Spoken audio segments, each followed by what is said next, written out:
Speaking as somebody who has made kind of a fetish out of the search for enlightenment for such a long time, I'm kind of stunned by my own lack of interest in it lately.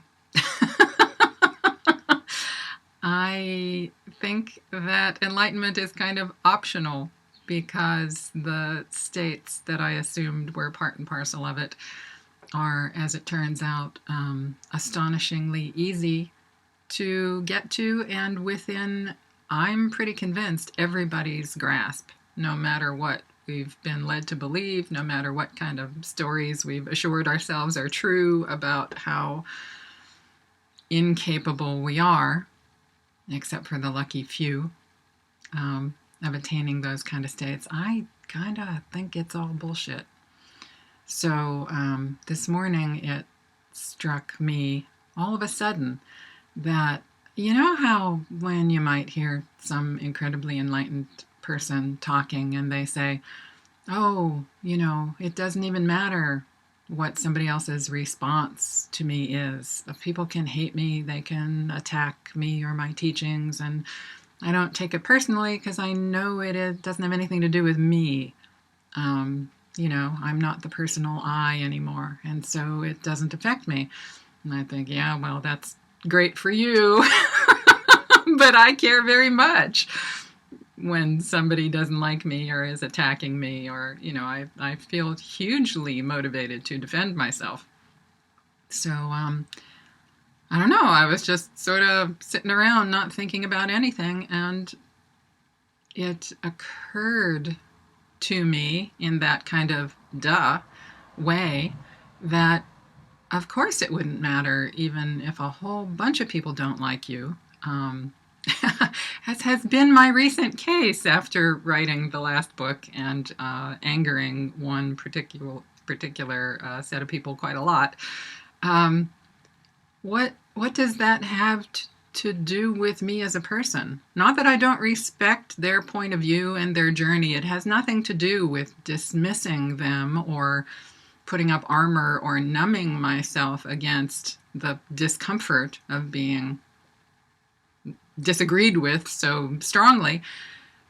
It was simply the recognition that there is this huge, vast, endless wonder of spaciousness that is actually the identity of this person, and it's not even in the same room as the heated argument that's going on. And the best way that I would, and this was a little startling to me because it was so obvious and so easy.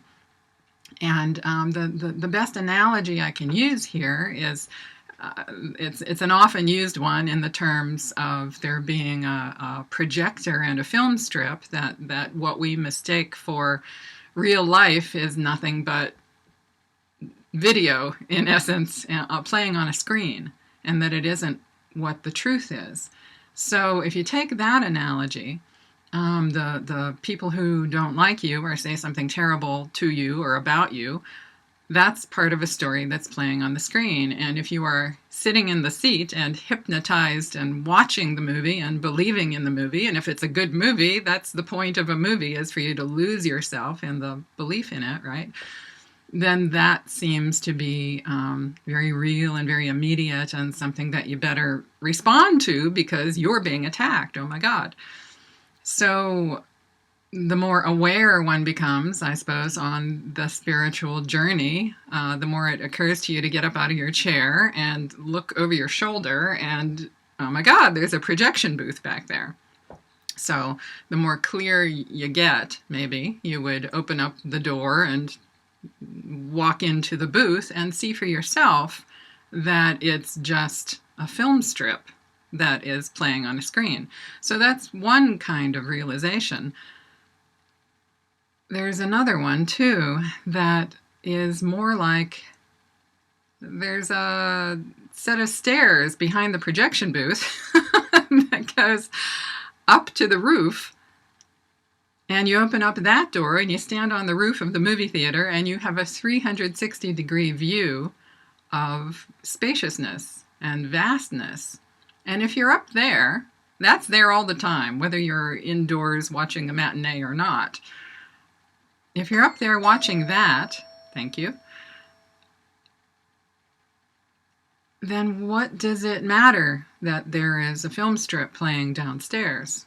So the thing that became obvious to me this morning, is that I'm way more identified with the 360-degree view of the countryside than I am with the what's playing on the film strip. But the important part of all this is that I recognized really clearly that it's always a choice to walk up or down those stairs. The stairs are there all the time for everybody. So if you are conscious, and I don't mean in a spiritual sense, I mean if you're not in a coma or otherwise completely incapacitated, you have conscious choice to walk up the stairs and look at the view, or walk down the stairs and get involved in the film strip, because the film strip is always running, just like the view is always there. And so the choice to go up, literally to go up, or to go down and watch the movie and forget yourself for a little while, that is always there. I don't know if that's a very deep thing to say, but once again, it's like it's me being startled at how easy and how even non-mystical in a certain way all of this is, and how every single one of us can make those choices up and down and up and down. And then every so often somebody just says, to hell with it. I'm tired of going back down the stairs. I think I'll stay up here. And that's what we think of as fully enlightened person, I suppose. So anyway, that's my 2 cents this morning. I thought it was kind of fun.